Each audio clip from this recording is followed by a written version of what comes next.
Hey you guys, it's Tammy from Alternative Visions. How are you? I am doing a blind spot read. So these blind spot reads, this comes from the Blind Spot Oracle deck. I love these cards. There's sigils in these, and the sigils actually tell us what it is. We have these final purges going on through March till about mid-March because the new zodiac year starts in Aries, right? So let's see what is in our blind spot that we might be missing on healing, okay? Spirit, can you tell me what it is the collective is working on at this time? What is it that they need to focus on? What is in our blind spot that we need to see?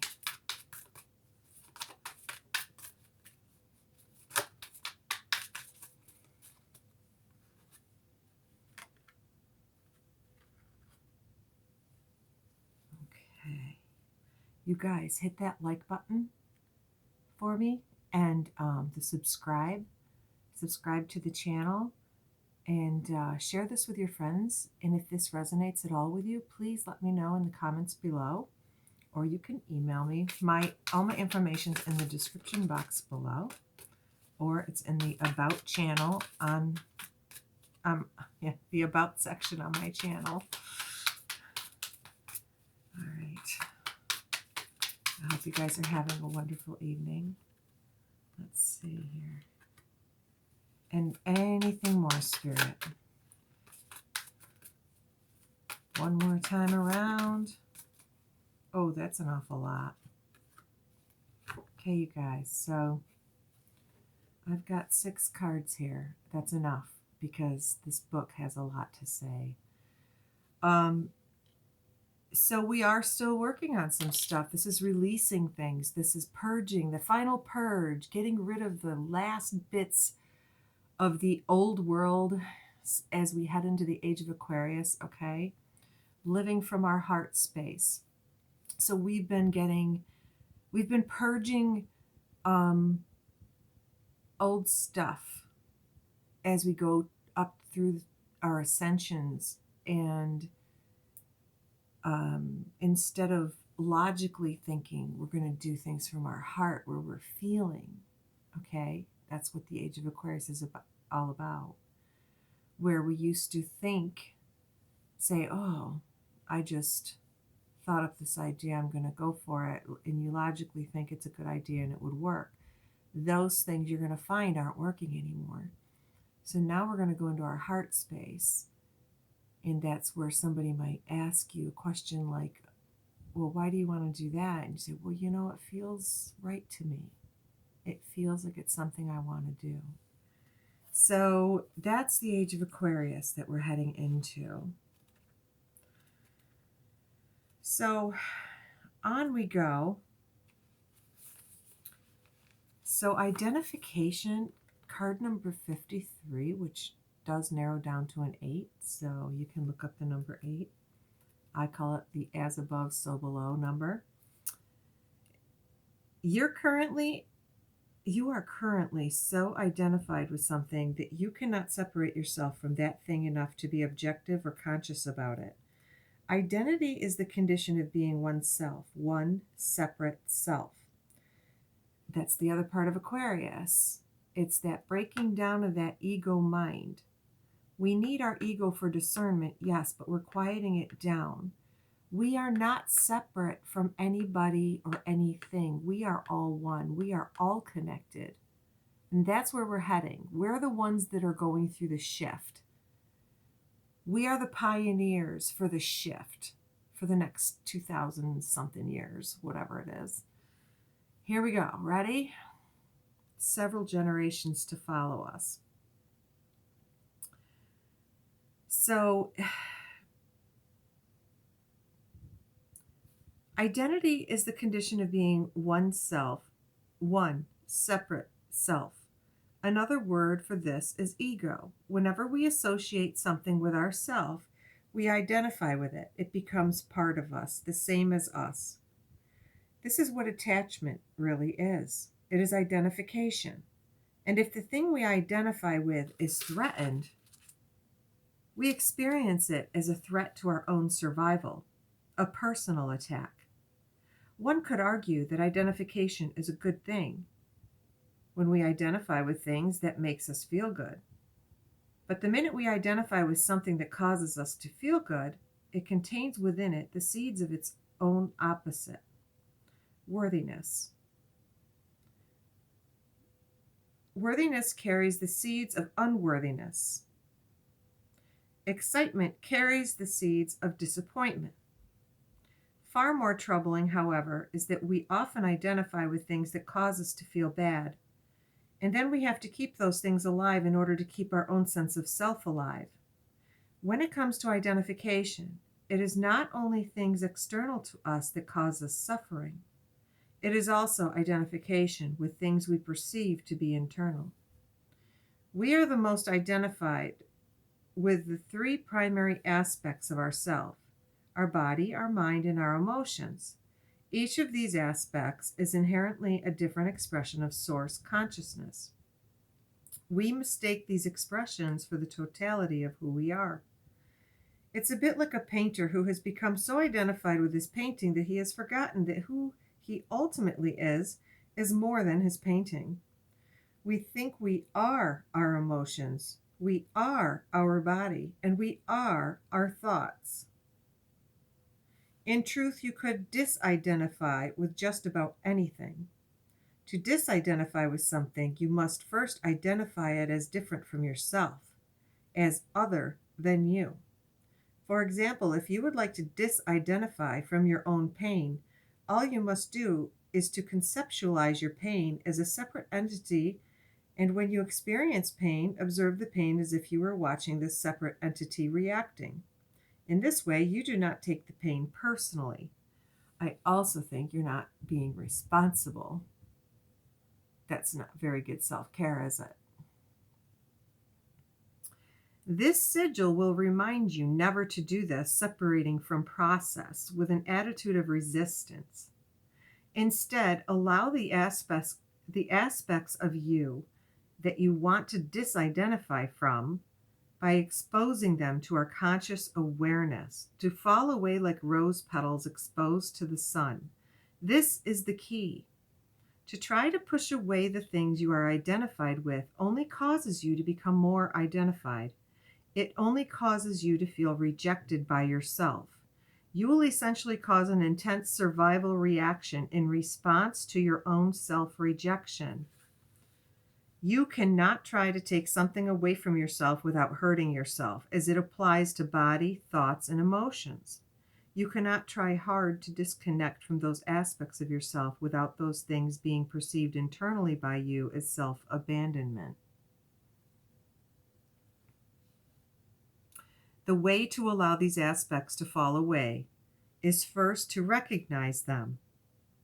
Relative to the situation, take out a sheet of paper and jot down all the things you suspect you might be identified with.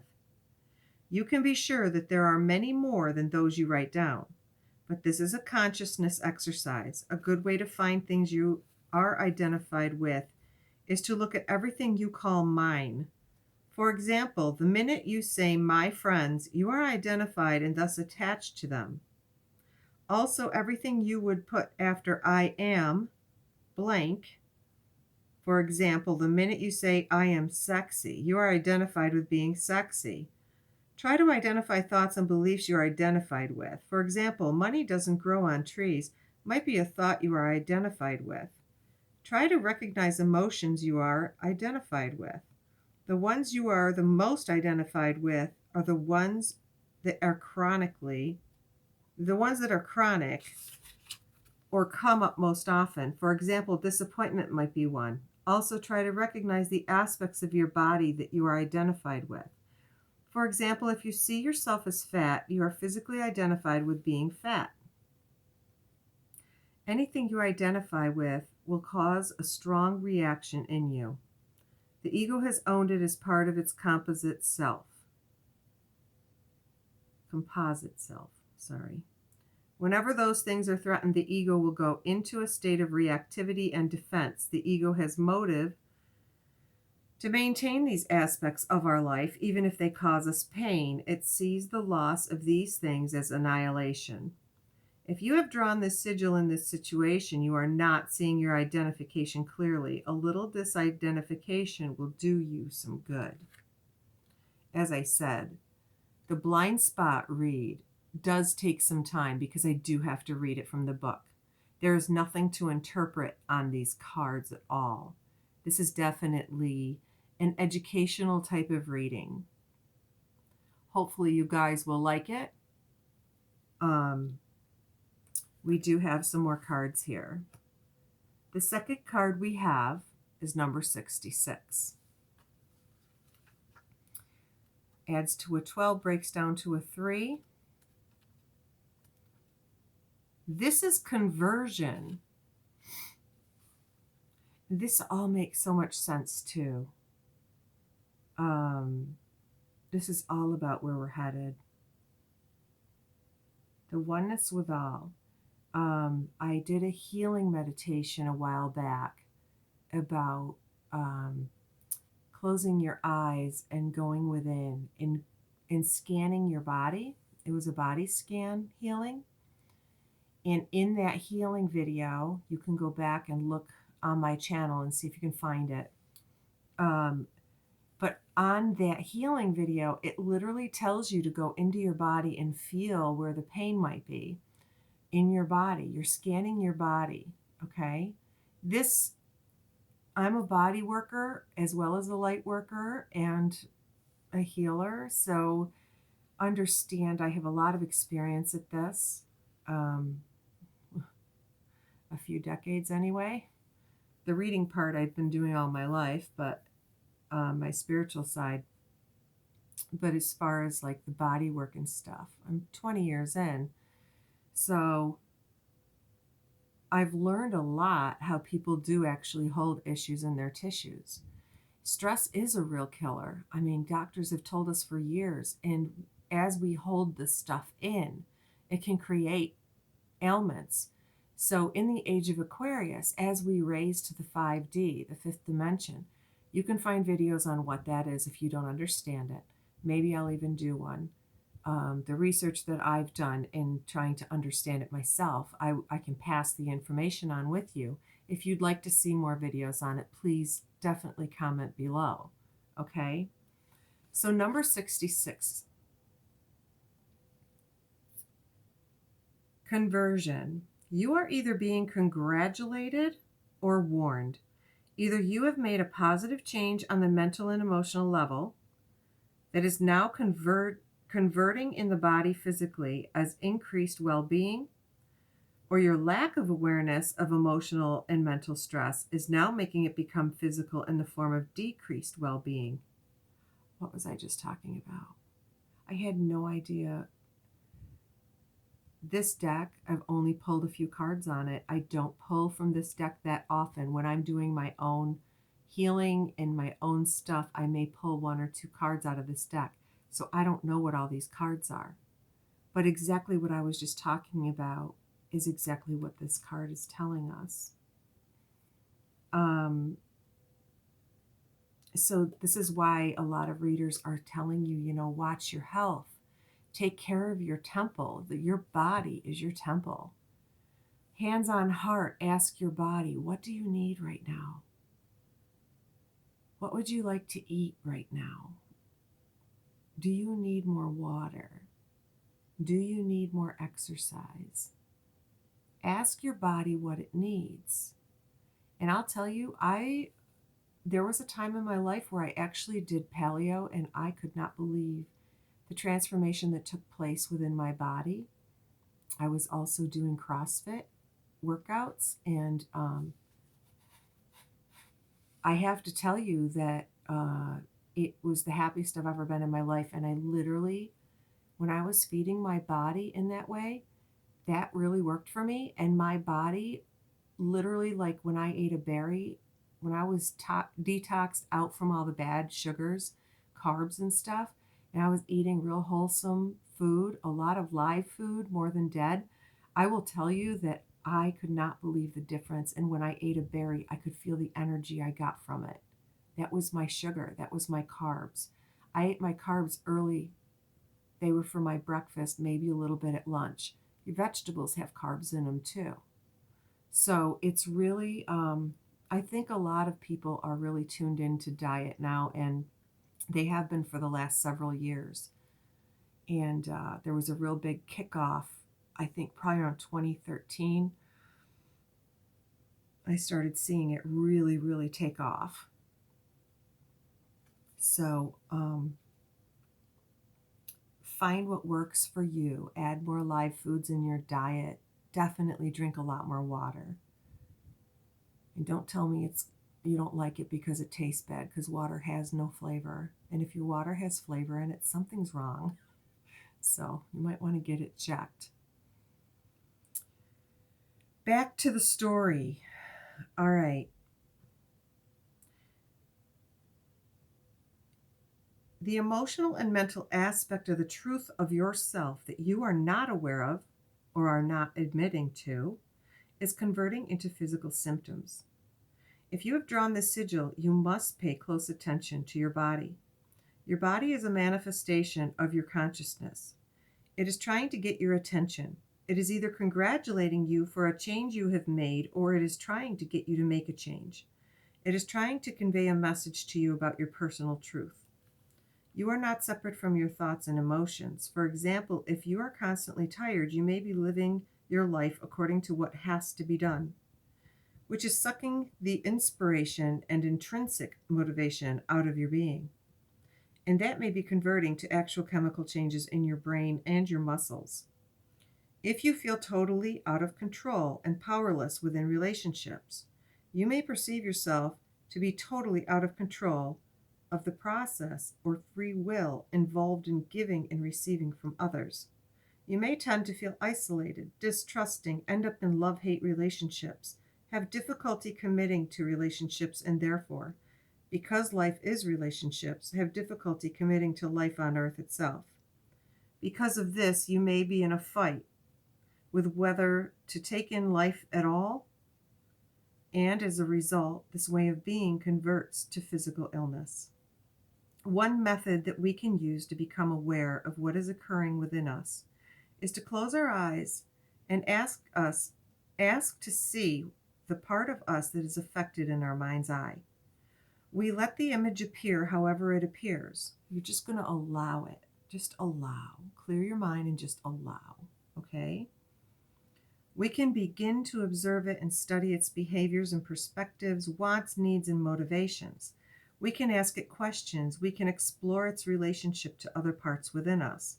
We can meet its needs with our imagination and subsequently implement the changes this part of us needs in our day-to-day life.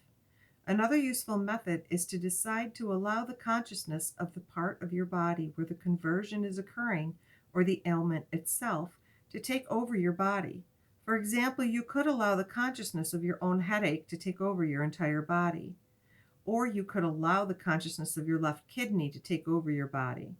Because the example of the kidney, you could state internally to yourself or choose with your intention, I accept to become my left kidney. Then surrender and allow the energy of your kidney to fill in the spaces within your whole body. Then you can talk or write as your kidney. You will write or speak in terms of I, but I will be your kidney speaking, not you. Don't think about the answers you give. Just give them as if you are doing a stream of consciousness exercise. Know that anything that is said or felt during this exercise is valid and has appeared for an important reason. When you are done, you can state internally to yourself, I now release myself from being my left kidney. And remind yourself of who you are and what year it is and where you are, so you can accept your own consciousness back into your embodiment. Make sure when you do this that you don't do it with the attitude that any part is bad or has to change, or that it must unify with other parts. All of this is resistance to the individual parts. It is disapproval for their fragmentation, and I can tell you they had good reason to do so. Do this with the attitude of compassionately and genuinely wanting to understand it so that you can better meet its needs, to bring it closer to yourself rather than pushing it away from yourself. If you have drawn this sigil, conversion of mental and emotional truth is occurring. Either distress or well-being is converting into either ailments or an improved state of being. And if you are honest with yourself, you know exactly whether that conversion is the conversion of a positive mental and emotional state into the physical, or a negative mental and emotional state into the physical. This sigil has come to congratulate you on making a positive shift that converted into a physical shift, or to help you become aware of a shift that needs to be made because a state of mental and emotional distress is converting into the physical. So a lot of people at this time have actually been quitting bad habits, whether it be smoking or whether it be drinking or whatever. As you ascend, your body becomes more sensitive to the foods you eat, to the drinks that you have, anything you're taking in. Sometimes it's the music. Sometimes you become more, I don't mean to use this word in a bad way, but prudish. Some things offend you that used to not offend you. You may find you need more wholesome music. You can't listen to that, heavy metal or death metal anymore. Whatever it is, you might find that you need words of encouragement and supportive type of environments to be around, and people around you who encourage and support you and love you. And sometimes you have to clean your whole slate in order to get there. Okay. The next card we have is number 78. Looks like a woman dancing down there. Let's see what this one says. I think I've drawn this card before. We'll find out. Nope. All right. This has to do with self-sabotage. Oh, us humans, how we love to sabotage ourselves, whether it be in relationships or in jobs or even just sabotaging our whole lives, right? Oh, hold on. I need my specs. Don't forget, hit that like button. Okay, third card. Self-preservation disguised as self-sabotage. If you've drawn this sigil, you or someone in the situation is actively engaged in self-sabotage, but you, and potentially they, are unaware that the part of you or them that is doing the sabotaging is convinced it is preserving you or them. Unless you fully understand the perspectives and motives of this part that is doing the sabotaging with understanding and compassion, you will stay stuck relative to this situation. Here are some examples of self-sabotage, which we will develop in a moment. Procrastination, holding on to addictions, doing things that push someone away while professing that we want a relationship to work. Self-sabotage is essentially thoughts, words, and actions or behaviors that are self-defeating. They work against you when it comes to attaining something that you want. Consciousness can and does split itself. This means that even though we call ourselves by one name and therefore identify ourselves as being one unified thing, the reality is that we are more of an amalgamation of fragmented parts or selves. We are more like a mosaic or a stained glass window. Our degree of internal suffering is about the degree of harmony or lack thereof between these internal selves. If you are experiencing self-sabotage, it is because not all of your internal selves or parts agree with your current conscious desires. One or more of them is resisting or opposing the parts that contain your conscious desires. If any of your internal parts or selves is resisting or opposing your desires, or if any of them is hurting other parts of you in any way, it is because they think it is in your best interest for them to do so. In other words, they believe they are saving your life by not going along with the plan. For this reason, you cannot say that they are against you. They just don't agree with the rest of you about how to be for you. Here are some examples. This book is really good. I love it. Any type of psychology, I'm like right on it. I love it. I love self-growth. This is great for you guys who are full of this self-growth stuff. We have something to do, but we procrastinate it. In this scenario, one fragment or part within us, the one we are consciously identified with, has made the decision to do something. The other part thinks that doing that thing will lead to discomfort or some kind of pain. Therefore, it is trying to prevent you from experiencing that pain by keeping you from doing it. How many of you are procrastinators?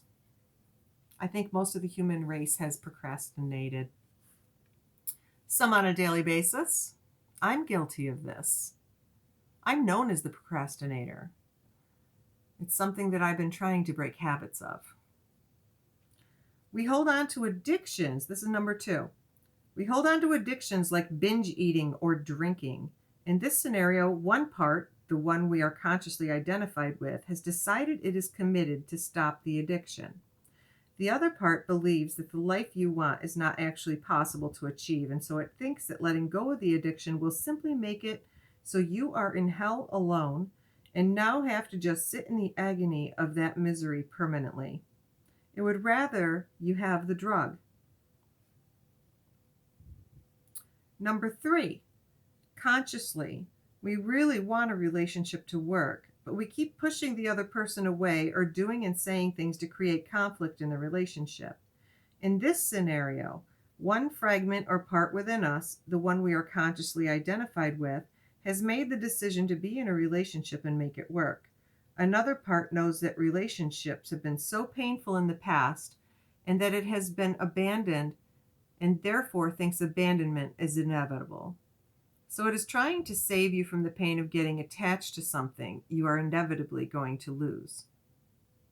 Number 4, you consciously want a job, but you suddenly say things in the interview that make the boss check you off his list of candidates. In this scenario, one part of you has decided the best idea is to work at that job. The other part thinks that job is not what you should be doing, that it is in the opposite direction of your authentic essence. Therefore, life will be drudgery and effort if you take that job. Number 5, I think, is the most important one because I think a lot of people don't realize that they have this. So pay attention, you guys. Self-hate. It's a real thing. Obviously, self-hate is the exception to the rule, right? Think again. When you discover the parts involved in self-hate, what you find is that a person internalizes their external abuser. Essentially, one part feels that by hating and punishing, and therefore trying to get another part to change, it is preventing them from getting that hate, disapproval, shaming, and punishment from the outside, from another person. By doing so, it is trying to get the person the love they so desperately need from the outside of themselves. This is why me and several readers on YouTube talk about self-love, self-care, self-reliance. Love yourself the way you wish to be loved by another. Bathe in those beautiful smelling salts. Just put rose petals in the water. Treat yourself like the queen that you wish to be treated like by somebody else. Treat yourself to a delicious dinner by yourself out at a fancy restaurant. I know COVID's here, but you know what I mean? Like maybe make yourself a really special meal and buy yourself a beautiful bottle of wine and some flowers for your table. And then sit there and eat that delectable dinner, even if you're by yourself. Make room in your home for that person so that when the right man does come along, or woman, you have a space in your home, maybe a full drawer open, vacant, for them to place their things in. Understand? It's all love yourself. And as you love yourself in that way, instead of hating yourself and overeating and overindulging in that negative self-chatter, all of that. And I wouldn't doubt if one of these cards is going to come up with that. We've got 3 more cards to go. So I'm almost done with this one. Here we go. If you've drawn the sigil, you are being called to remember that, metaphorically speaking, what any form of self-sabotage always has in common is that one part thinks the answer to a good life and happiness is going left, and another part thinks that going left is literally the road to ruin. But what you must see is that both parts actually have your best interests at heart. You have to understand that no part within a person is actually against them. In order to create any improvement, you need to approach the issue at hand with this understanding in order to create alignment between these opposed parts. I have more educational videos that I plan on doing for you guys, because as I've gone through my own process, you hear people saying, oh, why don't you just let that go? How do you let something go? It's a process. You're healing. Surrender. Okay. I surrender. Fall to your knees crying your eyes out. That's a true surrender. There's different ways that you can do these things, and those videos will be coming soon. Not to a theater near you, but to my channel. Hit that like button, please. Okay, this is a number 28.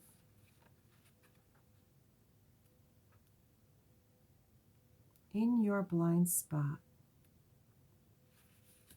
Triangulation. Oh my God. I don't know what this says yet. Triangulation to me. So many readings talk about a third party. And third parties don't have to be another person. It could be your work. It could be you just focus too much on other things rather than in your own relationship. Sometimes I wonder if you can triangulate yourself. I've had a lot of thought on this, a lot, in the last year and a half. So, let's see what the book says.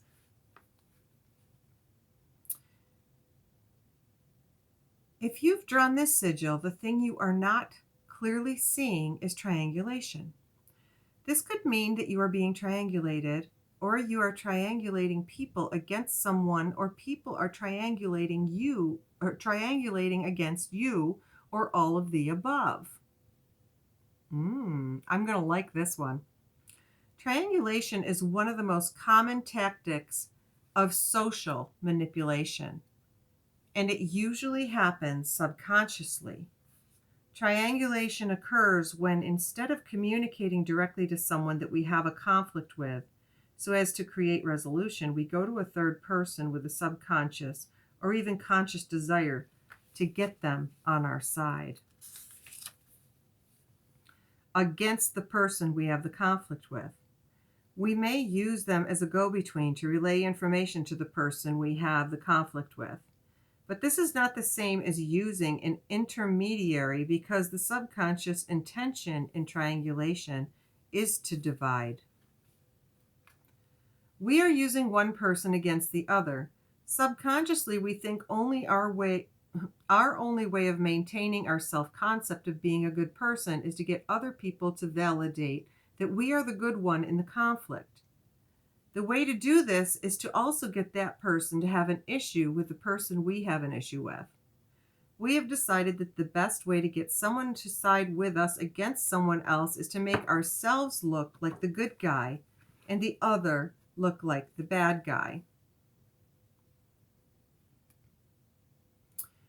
Even if we are the one who is in fact creating the problem in the first place, we will play the victim. Most people have no idea that they are being triangulated, and there is one glaring reason. People who are skilled at triangulation as a means of manipulation will never make it obvious that they are trying to turn someone against someone else to get their own needs met.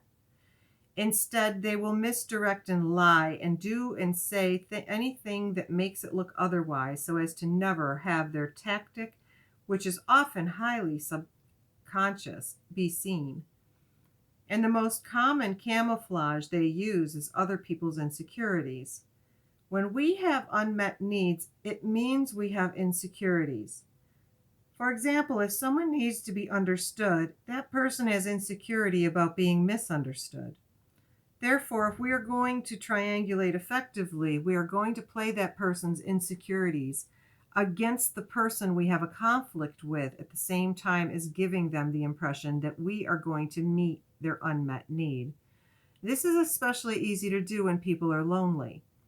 Then all we have to do is give the person we are subconsciously trying to triangulate the impression that they can have closeness with us through opposing the other person. The reason that a person being triangulated will hardly ever see that this is being done to them is because the person who is triangulating is rarely ever going to create a new problem between them and the person they are triangulating against. Instead, they will camouflage their intentions by using a wound or insecurity or unmet need that they can feel already exists between that person and the person they are triangulating against. They are, in essence, capitalizing on a crack that already exists to make it a Grand Canyon. If you have drawn this sigil, triangulation is taking place. You need to deal with conflict when it is tiny and directly with the person you have that conflict with. You need to figure out what you need and then meet those needs and meet them directly. Manipulation only occurs when a person feels they cannot get their needs met directly, and so they must get them met indirectly. Try to figure out what people, as well as yourself, actually need and actually want. What is a person's actual intent of telling you what they are telling you? If you think someone is triangulating, ask the person who is triangulating directly what they want out of telling you what they are telling you. If you are triangulating, what do you want out of gossiping? Develop empathy and compassion. The antidote to triangulation is empathy. In an initial conflict, usually both parties are victims in some way, okay? For example, we may be the victim of someone not prioritizing us, but they might be the victim of extreme pressure, which is why they aren't prioritizing us. Empathy is not designed to negate our hurt. It is designed to make it so that we can stay united and not locked into our own perception. Empathy will ensure that we do not cast ourselves or other people in any of the roles of the bad guy, the victim, or the rescuer, and we simply deal with the conflict at hand, as well as the needs that conflict is flushing to the surface. It is very easy to fall into the trap of enhancing the triangle once you appear in it. The sad reality is that one person decides they need support against someone they are in conflict with. You become part of the triangle, whether you intentionally chose to be or not, and whether you like it or not. Whenever you are dealing with a triangle and you are in any role with that triangle, which you are, if you have drawn the sigil, the question to keep in your mind as your guiding direction is, right here in this statement or action, am I enhancing the triangle or am I helping to unravel the triangle? If you are struggling to discern whether you are the one doing the triangulating or not, feel free to reshuffle this deck and draw another blind spot sigil. The sigil you draw will imply your answer. I would do that, however, we do have 2 more sigils that we drew after that one. So hopefully one of these 2 will be the answer. 56. which adds to a power number 11.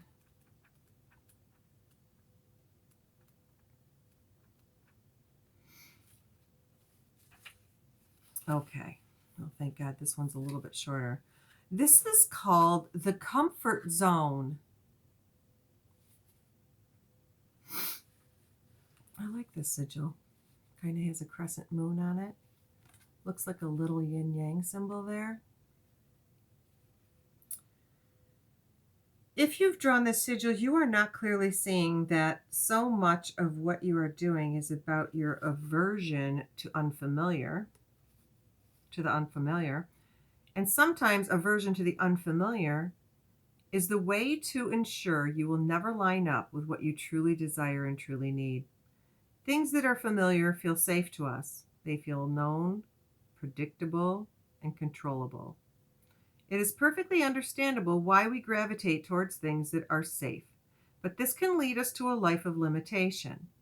When we are familiar with something, like a culture, for example, we tend to have an aversion to contact with or use of ideas, practices, products, and even knowledge that exists outside that culture.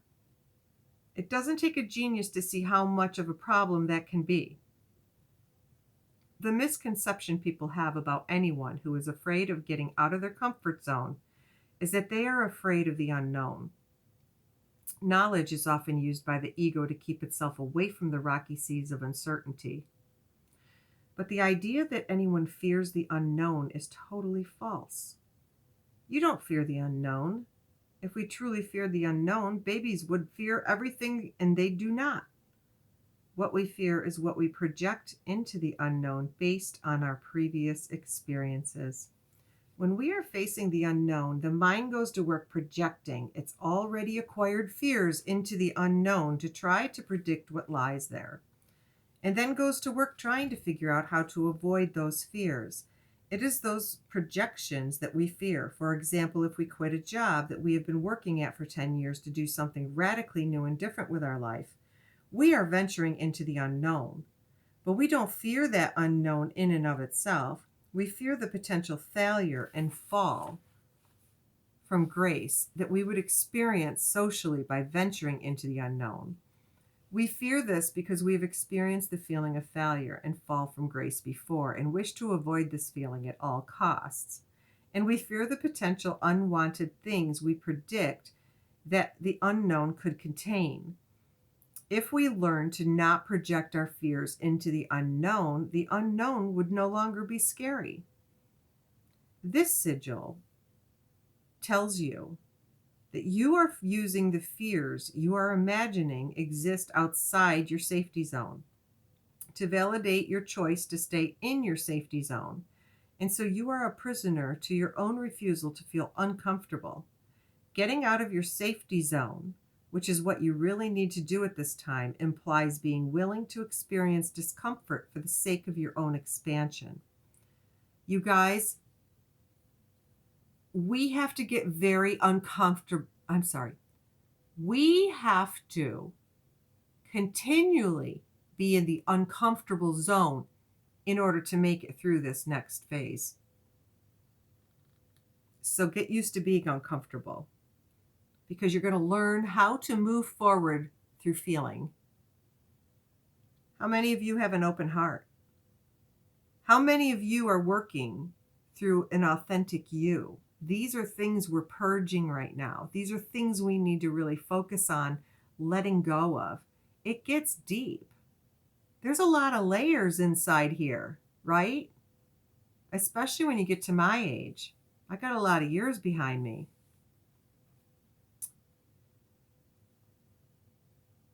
Let me see. You are probably well aware of what you are avoiding, just not fully why. Therefore, once you know what step you are being called to take that is outside of your comfort zone, what feels like a stretch for you right now, you need to take it. So you guys, take it anyway, okay? Take it anyway. The next card we have is a 61, which breaks down to a 7. I tell you the card numbers for those who are into numerology. Here we go. The last blind spot card of the evening. Temporality. Temporal lobe. If you've drawn this sigil, what is preventing your progression is that you are either too attached to the temporal in general or to an aspect of the temporal. This has caused you to lose sight of the bigger picture, which includes much more than the temporal world. Get out of your head. You've got to get out of this. The temporal lobe, that thought process stuff.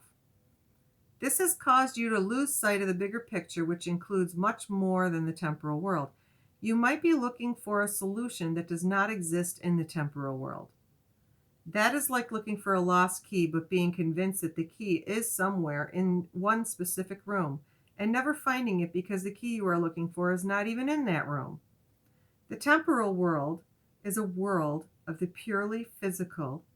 It is particles, body, color, shape, soma, physical health, and the physical aspect of sex, money, houses, places, things, the physical aspect of food, plants, people, pets, possessions, etc. It is the realm of the material. If you have drawn this sigil, you may be so invested in the physical and provable and rational, which is the world we're leaving, and even potentially the type of science that is purely focused on physicality and those same things, that you have forgotten that